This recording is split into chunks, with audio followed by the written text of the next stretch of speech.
Welcome to Full Measure. I'm Sharyl Attkisson.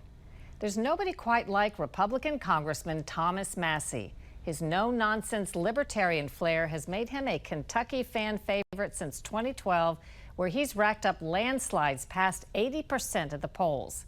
He may be Mr. Popular at home, but in D.C. he's dubbed Mr. No, and his contrarian ways have put him in President Trump's crosshairs. Today he's holding nothing back, calling out his overspending colleagues and the corrupting ways of the swamp. I think the uniparty here is on the same path they were on before President Trump was elected. Republican Thomas Massie frequently says the quiet part out loud. It's because Mike Johnson was doing Chuck Schumer and Joe Biden's bidding. Even when it's talking out of school about fellow Republicans, their House leader, Mike Johnson, the Trump agenda, and the swamp. That's a real untold story here, and I think we may be on a collision course. Like, I think there's three cars coming together at an intersection, and they don't realize they're going to hit. And one of them is Congress, with Mike Johnson driving, is in one of these cars. Trump obviously is one of these cars. Maybe he's the train. And then there's another car, which is Doge. And I don't think Elon Musk is going to suffer these fools once he finds out how foolish they are or duplicitous they are. You don't land rockets backwards. You don't get cars to drive themselves on the interstate by ignoring the fools that you're working with. What fools are you referring to? Mike Johnson. Because? And he's the leader of the fools. I mean, we can just, anybody following him now is a fool as well. Because? Because the spending primarily, or?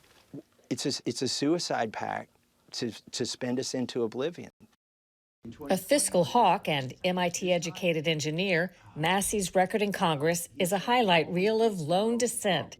He even wears his obsession on his sleeve, actually his lapel, sporting a mini debt clock he designed, ticking up the nation's $36 trillion tab in real time.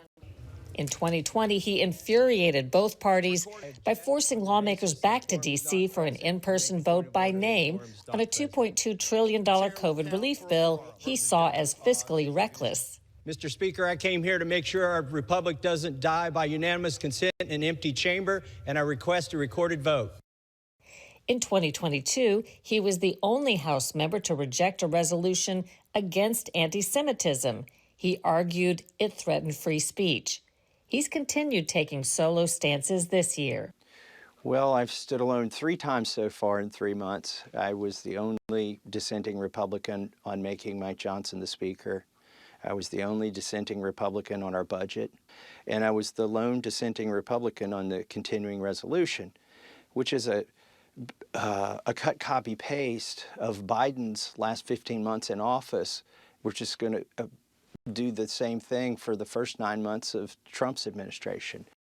He calls colleagues two-faced on Trump's government shrinking agenda, like plans to shut down the U.S. Agency for International Development, or USAID. There are Republicans, for instance, that want that USAID money. I mean, there was a surreal moment for me at the State of the Union when Trump talked about cutting all these Doge things that they had discovered. And my colleagues all stood up and cheered. And I'm like, you're the ones who funded all of this. Like, the Doge is cutting the things that you all did, and now you're applauding. And Elon Musk is at odds with a lot of those Republicans who stood up and clapped, but they're playing along with it right now. And they're going to do sort of, I would call it rope-a-dope, maybe, to use a Kentucky boxer analogy here. We're just letting Elon wear himself out. Massie is also a standout for rejecting what he sees as the corrupting cash grab in Congress. Both parties push members to hit fundraising quotas in order to get rewarded with prime spots on committees. Then they use those roles to rake in donations from the very industries they oversee, blurring ethical lines. Wait, you're describing a relationship where you have to raise money for yourself or for the party to get a good position on a committee to get a good committee. This is why I'll never be on what's called an A committee. Those committees are like Financial Services, Ways and Means, and Energy and Commerce. Energy and Commerce, by the way, regulates the pharmaceutical companies. Because then when you're on the important committee, you will do the lobbyist bidding or whatever they prefer, Yeah, theoretically.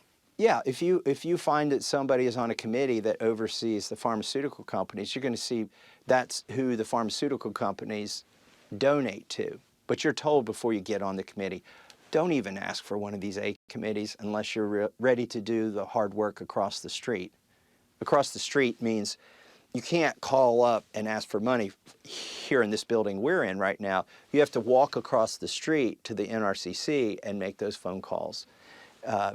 So they'll tell you, unless you're ready to do the hard work across the street, don't ask for one of these committees. I hear they have like a board up that tells how much, who's raised how much, and what they're supposed to raise, and It's the wall of shame. So there's a board that shows what your quota is based on your committee assignment. So if you're on a lesser committee, you may only have to raise $300,000 every election cycle. But if you're on one of these bigger committees, it's more like $1 million or $500,000 you need to raise and give to the party to stay in their good graces. If you look on the wall of shame, I'm at 0. no dialing for dollars for you. I haven't done it. I've not done it. I do, by the way, I do help the party. I do give money to candidates who are running in close elections who have what I believe are sound principles. So I will help them in that way. I'll go to the fundraisers and help them raise money, but I just don't agree with the sort of extortion that goes on with these committee assignments. Massie's relationship with Trump is a Capitol Hill soap opera. In 2020, Trump branded him a third-rate grandstander and tried to oust him over forcing the in-person COVID vote, but later endorsed Massie for re-election. Massie endorsed Ron DeSantis for 2024, then switched to Trump. I've had 3 conversations or interactions with the president in the last 9 months. One, he called and left condolences for my loss of my wife, which was very kind. I think it's part of the president a lot of people don't see. He didn't need to do that. It didn't gain him anything politically, but he took time out of his day to call me and offer his condolences. And then I talked to him about 2 weeks before the election about endorsing him, which I ultimately did that same day. And I initiated that phone call, and he took my call on the second ring. And then I talked to him 2 weeks after the election, roughly, about cabinet secretaries. There was discussion, and RFK Jr. was a big fan of this, and the people that are supporting him would hope to see me be ag secretary. And I would have done it. It's not my life ambition. I think I could do a good job of it. But I spoke to Trump about that as well. So you didn't get picked for that. I didn't know you were even considered. Maybe I was, maybe I wasn't. I don't know. But 3 great positive interactions. That was before Massie was the sole GOP no vote I'm a no. on 2 important Trump-backed bills that passed anyway, one on the budget, another a spending bill that avoided a government shutdown. He said both were fiscally irresponsible. Trump lashed out on Truth Social, branding Massie a grandstander and vowing to lead the charge to get him defeated in his next election. This is deja vu. He's called me a grandstander again, but this time he didn't qualify as third rate, so I think I'm moving up in the world. But what people know about me is if you attack me, I'm probably going to dig in. You're not going to move me. I'm not bullied. I have no hard feelings toward the president. Sometimes he's a bull in a china shop, and if a few of my dishes get broken, I'm okay. Do you think that's more about swampy people around him trying to have his ear about you?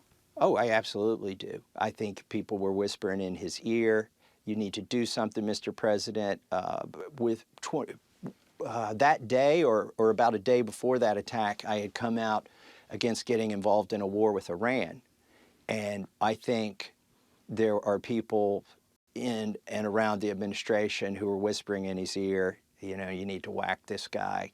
He's feeling his oats here and talking about not having a war and not getting involved in the Middle East. And give him a dose of medicine. The tune-up doesn't work on me. I think it's performative to influence other members of Congress who might not be able to weather this.